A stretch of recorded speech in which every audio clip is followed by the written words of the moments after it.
Mitzraim. And for today's segment, what we have to talk about goes all the way back to the creation. So when Hashem began the creation of the world, it says, Bereshit bara Elokim et hashamayim be'et haaretz. The beginning, Hashem created the heavens and the earth. But listen to this next part, the description of the earth. Va'aretz hayta tohu vavohu v'choshech al pnei tahom. The world was desolate and chaotic and dark on the face of the depths. What's this about? So what's happening here is Hashem created darkness before he created light. The text goes on. Again, Bereshit bara Elokim et hashamayim ve'et haaretz va'aretz hayta tohu vavohu v'choshech al pnei tahom. V'yomer Elokim, what? There should be light.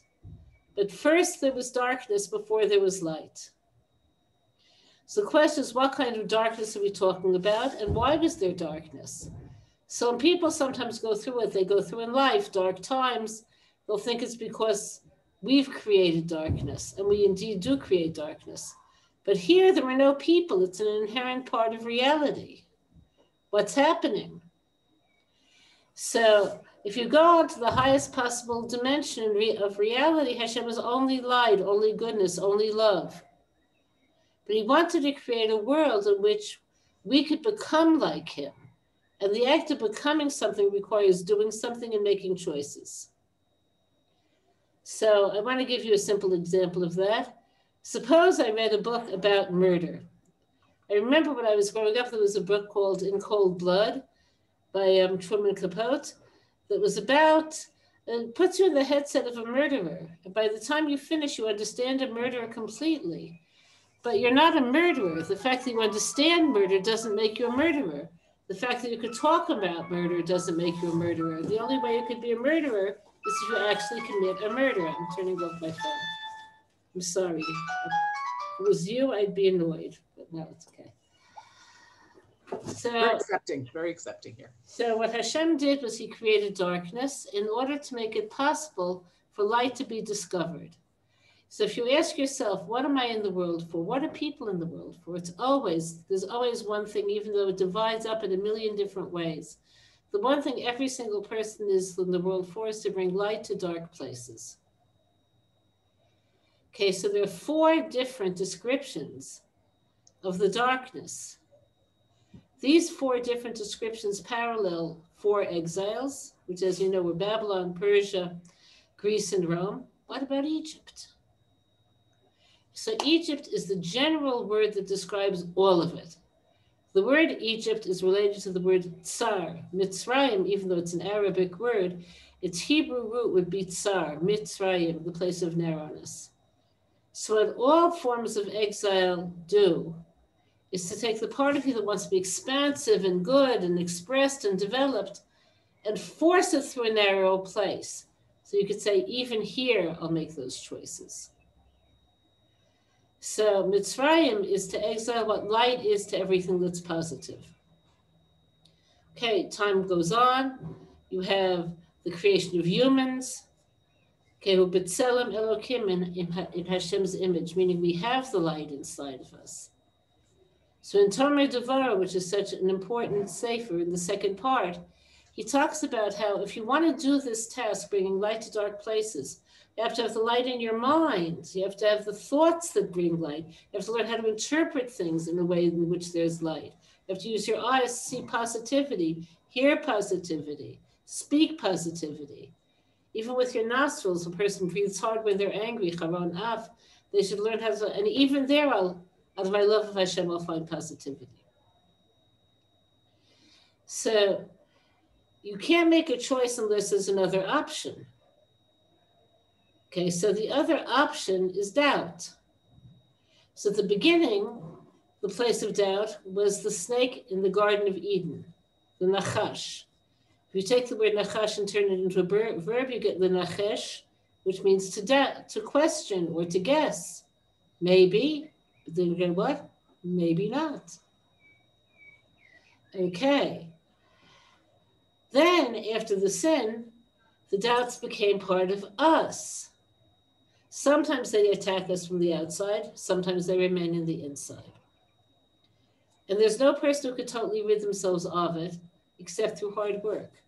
So we find that Avram Avinu, who's called the Rosh HaMaminim, the head of all people who believe, and we'll define belief in a moment, had a moment where he asked Hashem, "Ma edah ki ereshena?"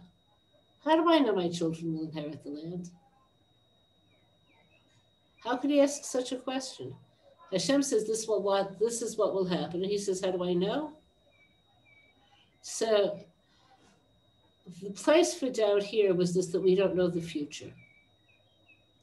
And even Avram, who was a prophet, his ability to know the future was limited by what Hashem chose to reveal. So Hashem told him, your children will inherit the land. Why is that so important? So going back to the creation story, it says Hashem made Adam, the first person, out of the dust of the earth. The dust, the earth, it was particular. So the body of Adam was made of the earth of Eretz Yisrael. The earth of Eretz Yisrael is different, it could be uplifted. So after many people created many machitzot between us and Hashem, Avram had a question. How do I know my children will choose to live lives that are uplifted? So I want to make this clearer. Picture a candle in a very dark room. Okay, so because the room is so dark, if the candle is lit, every corner of the room is illuminated to some degree by the candle. But if you put a curtain around the candle, and 2 curtains, and 5 curtains, and 1,000 curtains, even though the candle didn't change, you can't see its light.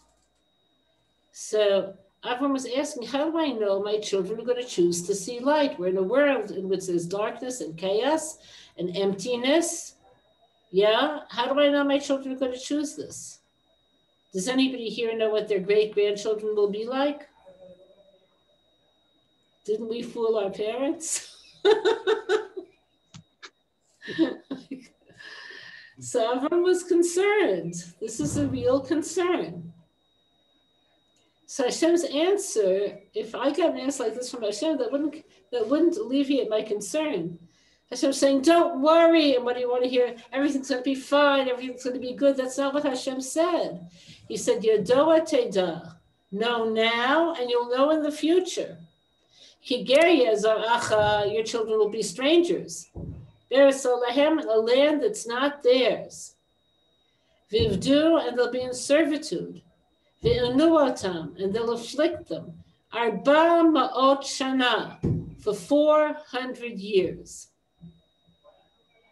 Wouldn't that console you? Okay. And then Hashem promises what the end will be. I will judge the people. You'll go out with great possessions. That would not console me. Is it possible to ask a question? Yeah, sure. It's Shelley, Rivka. Yes. I have to tell you something funny. Now, when you didn't see someone in a long time, you're supposed to say you haven't changed at all. I used to have this picture in my house in the foyer. It was my first wedding. So everybody would always say, oh, you haven't changed at all. You look just like the picture. And I know it's not true. I look in the mirror. Finally, I had Nazar one day. She said, Mizot. That was my moment of truth. Mizot. I'm one of the privileged ones to have been one of the first people to be one of Rebbetzin Heller's students. Okay, the question is this what happened with Abraham? Is this an absolute thing that his children would have to be going into exile, or was it a result of what we know that Abraham, so to speak, was nikshal and had his doubts and said, how will I know such and such? And I forget which parsha. He was actually the one who caused that to be. It was a result of what he did, wasn't it? Or is it an absolute thing to begin with? Let me answer you by explaining to you, there's always a result and a process. The result was inevitable, but he was the one who pulled the trigger. But he's never faulted for it, and I want to tell you why. He didn't have an Avraham to look at. We could look at Avraham and take example from his life. He was alone. He's called Avram Ha'ivri. You see this in the Haggadah. Ha'ivri means from across. The whole world was on one side, and he's across on the other side by himself. So he didn't know. He didn't know what we know from watching him. But it was the trigger. And I want to tell you how this trigger worked. You can't give what you don't have.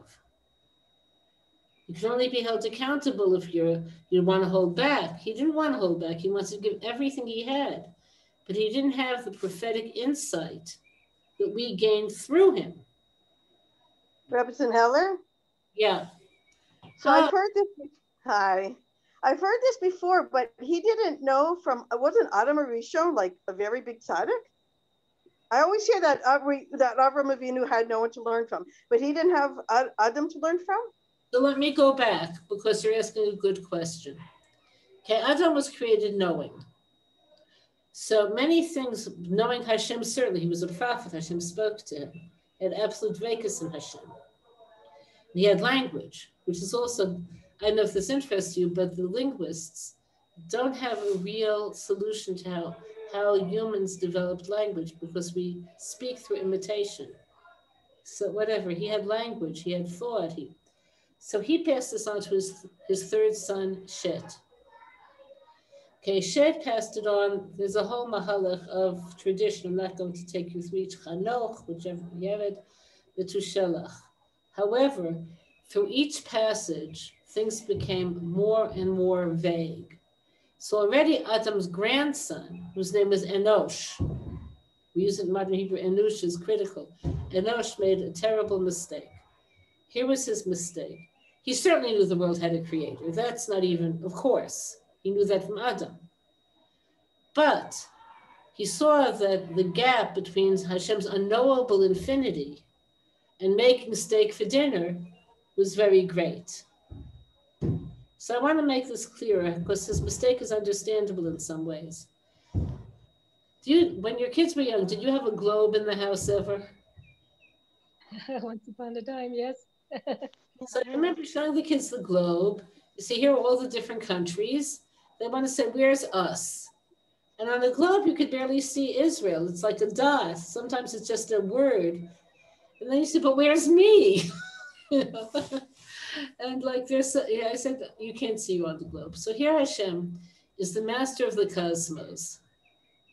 How involved is he in our lives? This is something he began to question. Not because he doubted Hashem's presence, but because he knew something of Hashem's grandeur from Adam Harishon. So here's what he thought. He thought Hashem chose to rule this world, and if you were to see the cosmos, in the Milky Way, the Earth is very small. He just ruled our little world, okay, through all sorts of means. Mazalot, whatever. And those means really are the forces through which Hashem rules. He understood Hashem uses various means to rule the world. So for instance, there's a malach called Raphael. Raphael isn't like a winged being that you could see with your eyes. It's the force of healing Hashem invested into the world. So if you get a cut on your hand and it begins to heal, you don't hear a voice from above saying, heal. It happens. So he said you have to reach Hashem through all of these mediums, and then you could draw down force. So that led to real avodah zarah, where people were worshiping the means rather than the source. And by the time Avram lived, people were so entrenched in avodah zarah that they forgot that there's a source, which is what you would find today if you were to go to India. The Hindu Trinity is about various forces, and they forget that there has to be in their lives, they forget about there being something transcendent, something bigger. This is certainly what the Christians think. They end every prayer with by the grace of what's his face again. So that's how it ended up like that. It isn't as though Avram initiated something, it's that people created barriers. And Avram, without having anyone to teach him, and Rambam says, when he was a child, his parents took him to the place of avodah zarah, and he worshipped like anyone. He had to make the way back himself. So it was prophesied that this is how his children be retained. But that leaves us with a question. Why will being a stranger in a strange land make things any better? He's saying, how do I know my children will want to find you even in the earth? And Hashem is saying, I'll make you strangers in a strange land and you'll suffer. How is that going to help?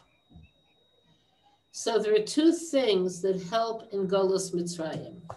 One is the Golus itself, and the other is the Geula. We have to talk about them separately. So the word Galut is the same word, if you turn it into a verb, as Lihi Galot, which means to reveal. So the rule is, Maharil says, is the first step to figuring out what's true is knowing what isn't true. The first step to knowing who you are is knowing who you're not and what you don't want to be. Okay, then there's a question. But until you get to that place where you're saying, no, not this, there's no question. So Hashem committed himself to taking us to a place where we could say, this is not me. And Mitzrayim, as we said, is the mother of all of the Galuyot. All four of the different exiles are different ways of looking at something and saying, no, not this. So I want to give you an example of what this looks in actual life. There was a survey done by sociologists before the war in Poland. I'm not sure if you're aware of this because there's a lot of romanticization of what life was like before the Shoah that isn't always so true. The direction people were taking at that point were away from Torah. The people were brilliant gems of Torah, but the general direction of the people was away from, not towards. So at this point, Jewish children were already going to schools. A high school there was called a gymnasia. So they surveyed children in a gymnasia and they asked, what would you like to be? Let's say you didn't have to be Jewish by your birth, you could be anyone. What would you like to be? What do you think was what the majority of children answered? Do you think they said, no, I don't want to be anything, only Jewish? That was not the majority. What do you think the majority said? They didn't say they want to be Polish. They certainly didn't. They said German. German was the seat of culture, was the seat of intellectual life, it was the seat of everything that people admired. They said, if I could have how I want, I'd be German. I'd be born in Berlin. I'd be cultured. Okay, now, unrelated to this survey, and I don't even know if they knew about this survey, sociologists went through a DP camp, a displaced person camp, after the war. And they asked the people, if you weren't Jewish, what nationality would you like to belong to? So many of them said American, but a lot of them said this, anything but German.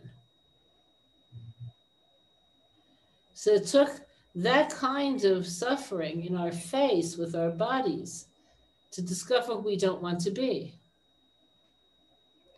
So this discovery of who you don't want to be is based on the assumption that, go back to my example with the candle and the curtains, that the candle is always burning. It's just a matter of how many curtains you have to tear down. So Golus tears down all of the curtains and makes new choices possible. So Hashem showed Avraham that he will never, ever, ever give up on a Jewish soul. He gave him a choice. He said, either your descendants will go through this, and again, what's this?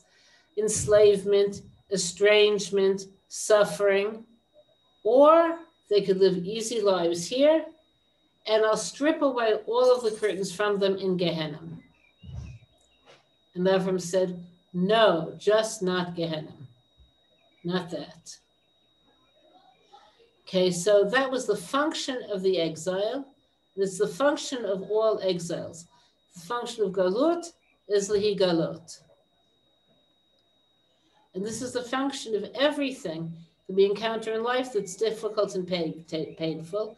There's always a will Lihi Galot. So in Talmud Devorah, in the second part, which people learn less than the first part, he says that if you want to find what's good, you know the trait you have to touch in yourself, Ahavat Hashem.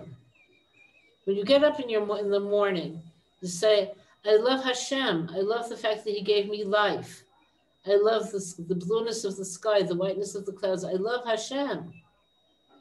Then when you encounter your difficulties, and everybody has difficulties, so I'm going to bring that love of Hashem to that place, or to that difficult person, or to that painful episode, or to that terrible illness. Okay, so that's what Golus is for.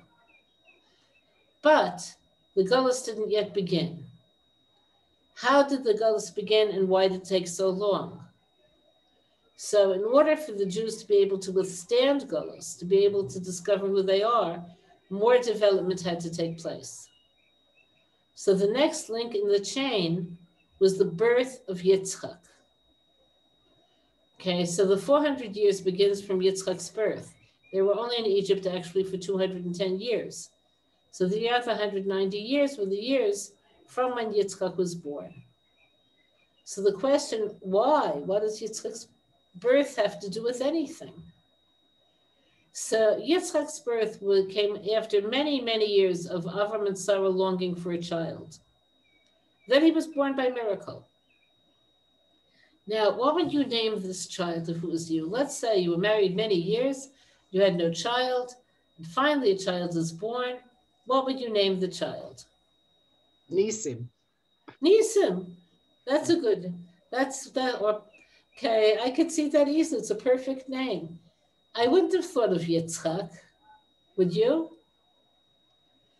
So the idea is the idea of finding laughter and gaiety in a life that's not easy. This world isn't such an easy place. Has to do with what we call in psychology the aha response. Do you remember what this is? You probably learned this once. Because I have to tell you the aha response. There's this toy that people buy for the babies. It's a hollow box with shapes cut out. And they have blocks that could fit into the shapes. A round block could fit into the round shape, the round hole, the triangular block could fit into the triangular hole. You're familiar with this toy? Okay. So usually you give this to a baby at around a year, and they have no idea of what to do with it. But they see the holes, and they see the blocks, they try to ram them in. Are they smart enough at that year to figure, oh, round hole, round block?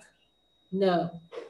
But after a while, like of trying to do all of the different shapes, usually by accident, they'll put the round block in the round hole. And then after a while, they'll get all of them. After they figure it out, how long do they like to play with the toy? It's something new. What? They want something new. 5 minutes.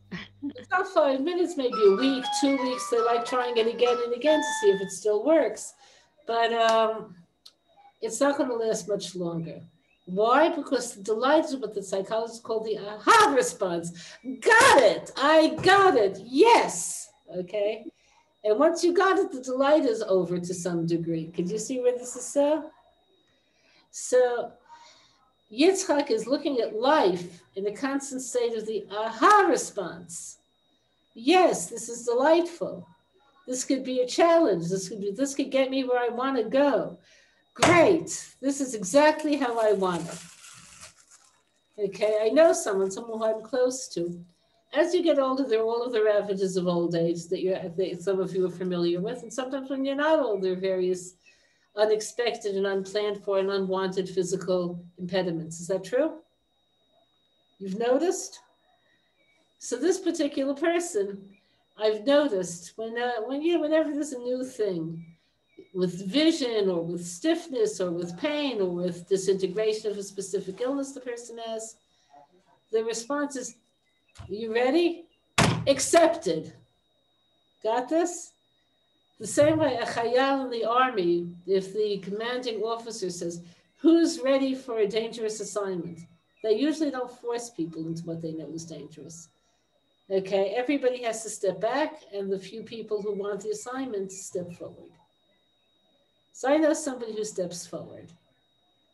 Okay, now if you're the person who steps forward, that doesn't mean that everything gets better. It means that your relationship to everything changes. There's the aha. Okay, clear? If I can't see without a magnifying glass, I'll see with a magnifying glass. If I can't, you understand this? So, and that doesn't also mean that there's no fear or no dread. So the aha response was Yitzchak, and it became part of us. It's an inherent part of us. Just like Avram's Emunah is part of us, and his chesed is part of us, Yitzchak's gvura, which is expressed through being able to welcome challenge, is part of us. There are 4 times in the Torah where Yitzchak's name is written with a sin instead of a tzaddik. Yitzchak with a tzaddik means laughter, like haha. Yitzchak with a sin is cynical laughter. Aha. So there are 4 exiles. And as we said, the first step out of exile is saying what? This is not me. Aha. I'll look at this and say, all right, yeah, no. Like you see ridiculous things in today's exile, which is a very kind exile, in case you didn't notice. But I'll give you an example of how ridiculous this exile is. So my husband still gets mail from the university where he was a professor for years and years. So now they're being instructed, the academic staff is being instructed, the right way to address someone in third person isn't he or she. There's a new word they made up, G. She went to the store. She will not be given credit for this course. Okay, no he, no she, and it's considered too awkward. They were originally told to use the word they, but they made this new word. Is this not ridiculous? You look at that, Yitzchak. Sure, she. Okay. So you have to be able to look at it with the cynicism and sometimes the gaiety. The gaiety and the simcha comes from overcoming, and the aha. And the cynicism is a prerequisite. Okay, so Yitzchak was a step along the way. Okay, he was succeeded by Yaakov. What was Yaakov's midah? Yaakov's midah is midas ha'emes. What's midas ha'emes? So there's a big difference between emes and factuality. Okay. Okay, she said, not ridiculous, it's dangerous. Could be. Okay. So something could be factual, but it's a distortion because it's only partial. So for instance, if somebody were to say, who was Hitler? And your answer is a former house painter, it's accurate, but it's not true. Truth is the whole picture. So we humans, each person according to their disposition, we don't like to see the whole picture. We like to hold on to the part that resonates to us. It's human nature. So Yaakov's Kedusha was so great that he could see the whole picture to the degree that a human can. So I wanted to give you more information about not seeing the whole picture, and then we're going to get to Yetziat Mitzraim chapter 1, which is that'll be our end for today. When Hashem was creating the first person, he gathered all of his attributes and said, should I create a human? So if you were chesed, what would you say? Yes or no? Chesed said yes. Of course, humans do a lot of chesed. Look at the Harno phone book. I'm sure the Tzfat phone book is like that. It's full of gemachs. You have a lot of gemachs in Tzfat. I'm sure you do. A lot of chesed. A lot of chesed, I have no doubt. So chesed said yes. Then Hashem, yes, justice wasn't so happy with this idea. But truth got hysterical. He said, no, you can't have me and a human in the world. Humans can't see truth at all. Don't make a human. So what did Hashem do? So it says he picked up truth and he slammed it down to the earth so it shattered. And concerning this, it says in Tehillim, Emet min haaretz titzmach, truth grows from the earth. So people find their little piece of truth. They think it's the whole truth. And then they oppose anybody whose truth is different than theirs. And this is how we are. And Maral says it'll only get worse until Mashiach comes. So Yaakov could see how all of the different pieces of truth form something bigger.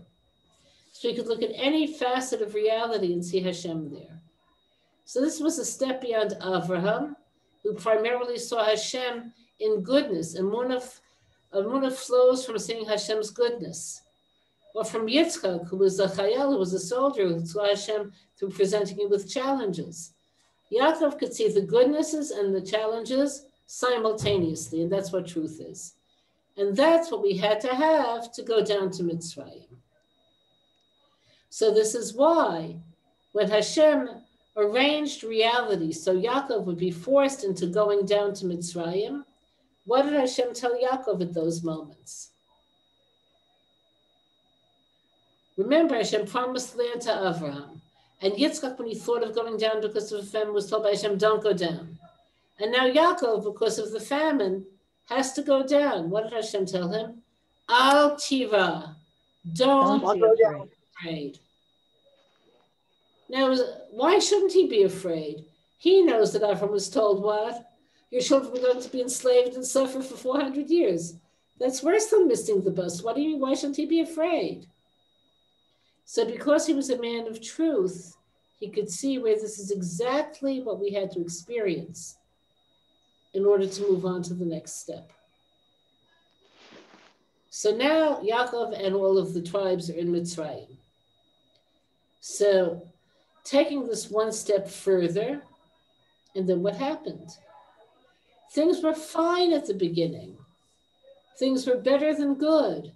The Jews are living in their own area, right? And they took up shepherding to keep them away from the Egyptians, and they're materially very well off. And Yosef is running the show, and things couldn't be better. Were they in exile or not? What do you think? Yes. What made it exile? They weren't in Eretz Israel. So first of all, they weren't in Eretz Israel, so the ability to elevate physical things is limited. Do you think they necessarily took it in how limited it is? I don't know. Maybe they did, maybe they didn't, I don't know. Do you think Jews all over the world take it in that no matter how holy you are in Chutz La'aretz, you can't do Meiser and you can't do Truma? I don't know if people think about that every day. Okay, they either got it or they didn't. But here's the part of them that shows that they recognized they were in exile and they resisted it. Because remember, Galut is lihi galot. They didn't change their names, they didn't change their clothing, and they didn't change their language. Now let's think about this. Let's translate the word higalot. Reveal, to be revealed is lihi galot. Galut, exile is lihi galot, to reveal. You discover who you are through seeing who you aren't and who you don't want to be. Okay, so let's think about these three things. Are you obligated in halacha to use your Jewish name? Are you or not? No. No. And if we were, would there be a Rabbi Akiva? No. Would there be a Rabbi Tarfon? No. You're not obligated. Okay, are you obligated to speak in Hebrew? No. מה פתאום? אם היינו צריכים לדבר עברית, איך אני אגיד שיעור באנגלית? Right? Not obligated to. Because they love their life. What? They love their life. Yes. They did not feel anything was missing in their life. This is galut. Okay, now one more thing. Do we even know what Jewish clothing would be today? We're clueless. Yeah, it's the shalim. No, I'm joking. Dreimal. We're mamash clueless. We don't know. We know in the Gemara, for instance, it talks about this, that people used to wear 7 different garments. And we have some sort of an idea. There was a garment called a chaluk and an overgarment and a turban and a belt. They didn't have socks in those days. I'm not sure that they had underwear. I don't know. But it's certainly not, it's certainly not a dark polyester suit with a white button-down shirt. Okay, certainly not that. Okay, so we don't know. Okay, so the question is, why do they hold on to these things which are not halachic necessities? And the reason is, even though they had let go of observance, by the time they left Egypt, they were very far from observance. They held on to wishing that they were like Avram, like Yitzchak, like Yaakov. And that was also important. So it's important to recognize today, Am Yisrael is like a body with many limbs and many organs. There are some people who are observant, but they're not religious. They're not attached to Hashem. They don't think much about him. They keep the mitzvot. There are other people who are religious, but aren't so observant. And together we form a people, okay? So we're all part of the same whole. So in Mitzrayim, they were able to maintain a relationship to being Jewish, but they lost everything. Slowly, slowly, they lost everything. And this is what indeed began the enslavement. How did they end up enslaved? So Paro was appalled by how numerous the Jews were, which is, of course, from Hashem. People are having multiple births. The population is increasing by leaps and bounds.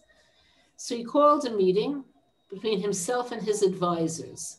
He had 3 advisors, Yitro, Bil'am, Eov. Yes, and Eov. So let's talk about the advice they gave. So Bil'am, of course, he hated the Jews, felt threatened by them, said, kill them. Okay, so Paro kept him. We'll talk later. Okay, Eov said, no, that would be terrible. The Jews contribute everything. I made a mistake. Yitro said that. And Paro said, kill him. And he had to escape to Midian. And Eov was silent. And he was punished for his silence by suffering. So we see here in Paro's extremity, his decision to kill an entire nation, the roots of anti-Semitism. I want to explain to you how. It's natural wherever you look at the world sociologically, that when you have a minority living amongst the majority, the minority is something of an irritant. Is that true? When they're small and powerless, they're viewed as exotic and interesting. But once they become numerous and powerful, they're perceived as a threat. This is true everywhere. This is true in Rwanda, Burundi. This is true in Malaysia. This is true in America with the blacks. However, here's the difference between Jews and other people. With other people, the key to acceptance is assimilation. So if you look at the experience of blacks in America, Obama was president, but culturally and linguistically and educationally, he was far more white than I am. Could you see where this is so? He was totally assimilated. Okay, he didn't sound like he came from Brooklyn. He sounded like he came from Oxford, okay? So with the Jews, it doesn't work. With the Jews, the more assimilated we become, eventually the more forceful the rebellion against us will be emotionally and in the end physically. So Paro had reached this point. He saw the Jews as a threat. So they're going to join our enemies against us. Okay, so how did he get the Jews to be enslaved? So as you know, he said we're going to make a national project rather, to build store cities, just like Yosef. Right? That was such a wonderful idea. And he asked for volunteers. The Jews volunteered, and so did some Egyptians. And Paro himself went out on the first day of the project with a hammer. Then slowly he made the work mandatory. And only the Jews were left. And it became slavery. And it became sadistic slavery. And it had nothing to do with building cities anymore. Who didn't go? Who didn't come? Who didn't volunteer? The Levites. Why didn't they volunteer? They didn't volunteer because Yaakov had given them the role of the ones amongst all of his sons, whose job is to give over the tradition. So the Levites had an identity that was separate from that of the Egyptians. The other Jews wanted to build a greater Egypt. The Levites wanted to build a greater Jewish people through teaching. How do you think the other Jews probably related to this? They're working and the Levites are not. How do you think they related to it at the beginning? Resentful, bitter. Resentful, bitter probably was the way people relate to yeshiva bachrim being in yeshiva and not going to the army. Okay, so the same mentality. Okay, and things got worse and worse and worse. The entire enslavement lasted 86 years. Of the 210 years we were in Egypt, 86 of them were enslaved. It was enslavement. And the decrees against the boys were only at the very end. The decrees against the boys also involved Levi. It wasn't only the slaves, it was anybody who was Jewish. Okay, so then the Torah begins to narrate what I call Etchalta Legeula, the beginning of redemption. So if Golus is the blackness, what's the beginning of redemption? You can see some sparks of light. So what the Torah introduces us to is one important thing. The women didn't lose faith. That's the Etchalta Legeula. The Etchalta Legeula is that the women didn't lose faith. How do we see that the women didn't lose faith? By continuing to have children, by encouraging They wanted them to have more and more children. Now remember, the women and men both had to work. And because the purpose of the work was to break the people and to embitter them, it wasn't necessarily by talent and ability. It had men doing women's work and women doing men's work. So at the end of the day, they were both exhausted. But the women would go to the Nile and catch fish so they could make fish for dinner. They would try to entice their husbands to having relations with them. They would pretty themselves up using mirrors. They would flirt. They would say, "Who looks better, me or you?" Okay. So the women believed that there was a reason to have children, and the men didn't. Who was thinking more rationally, the men or the women? the men. The men were thinking more rationally. The women were thinking with emunah. So I want to define emunah, and that's what we'll conclude with for today. Emunah means recognizing everything comes from only one source. The exile and the redemption, the darkness, the emptiness, the chaos, and the depths come from the same source as the light. Everything comes from one source. And everything is ultimately for the good, for the aha. And if it doesn't feel good, it's for tikkun. If it is good, it draws you close. That's emunah. The women had emunah, and that was the Etchalta de Geula. And now I'll stop for questions if you have. If not, we'll continue with this next week. Hi, Rotzeheller.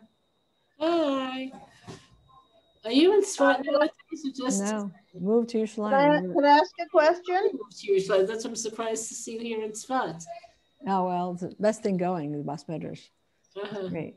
Well, I want to ask, is less like, Ratzu Shov, what's going on? Is that like a bigger version of the whole run and return process of us and Hashem? The whole Ratzu Mishul? What do you say? Ratzu V'Shov. Oh, Ratzu V'Shov. Yes, that's exactly it. Yes. So it's like a large version of. Yes. Yes. What is Ratzu V'Shov? What is it? Ratzu V'Shov. Hashem comes towards us and draws away. He lets us see his goodness, and then he tests us, see you're going to integrate it or not. Okay. Can I ask a question? You can ask a question, and then I'm going to go bye-bye afterwards. Okay, Yeah. so I'm really into Shara Bitachon lately. And as far as I understand, I mean, Amuna Bitachon, that what the women did was, yes, it's the proper thing to do. It wasn't like you said that you asked a question, I can't remember your words, who was thinking more logically, and the men. But no, they were just doing what they should do. This is what we do, and the rest is from Hashem. Nachon or lo nachon? So I want to tell you where logic comes into here. Okay, logic has to do with seeing observable results. Okay, so logic could lead to emunah. For instance, Avram's logic was nothing makes itself. Nobody ever saw anything make itself. And therefore, he understood that there has to be an ultimate creator, a first cause. Okay, when people observe the world today, the universe is continually expanding. So that means there was at one point a beginning. Okay. So it leads people to Hashem. So logic could lead to emunah also. Logic isn't the enemy. But if you stop with logic, then you're stopping a moment before you could say, and what I don't see is as real as what I do see. That's the difference between emunah and logic. Okay. Going once. Wait, I want to ask. No, I want to say hello and thank you so much. Okay. Yeah. Bye. Yeah, we thank you. See you. Yeah. Thank you very much. We'll see you next week. That was beautiful. Yeah, but Sylvia has a question, so let her ask a question. Oh, I just wanted, you said that when only Jewish people, when we're in Galus, the more we enter into the Galus, the more the Goyim and the Galus hate us. Yes. And what is the reason for that? Why does it work that way? So the reason it works that way is you could use logic on this one. People in general say what they think. What do the anti-Semites say? What do they say about us? They hate us. What do they say? They control the world. We're lectures on society. We take over the media. We take over politics. We take over the economy. Right. Is that what they say? Yeah. Is it all a lie? Yeah. No. We disproportionately in all of those. Right. It's completely true.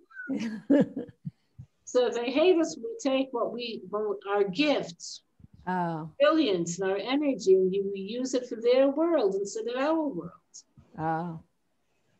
But aren't they, on the other hand, angry with us for not doing our mission? They're angry when we're not being Yidden according to the Torah.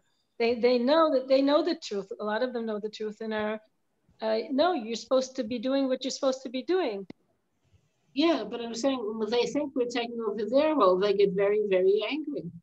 Yeah.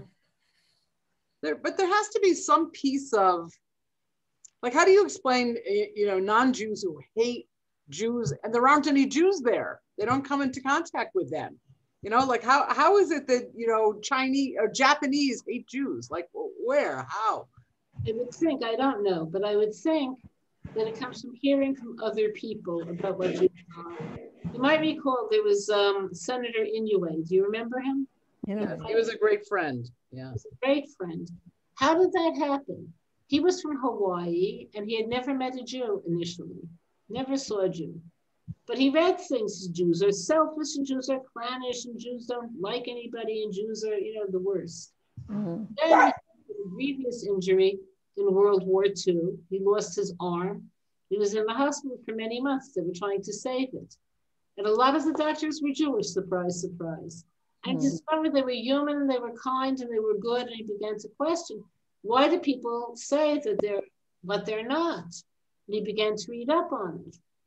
And he became a great friend of the Jewish people because of this. But does Hashem create any of this antipathy to sort of push Jews in the direction that he wants us to go in? Absolutely. Like you're not home. Just remember that. Absolutely. Absolutely. Okay, so have a good rest of the day. Thank you so much. Thank you so much. We love you. All the brachas. Thank you. Look how many of your students are here. Do you see that? Oh, okay. Thank you, Judy. Thank you, Judy, again and again. Judy. Thank you. Judy, you're continuing our Kesher to Rebbetzin Heller. You created Bas Medrash, so we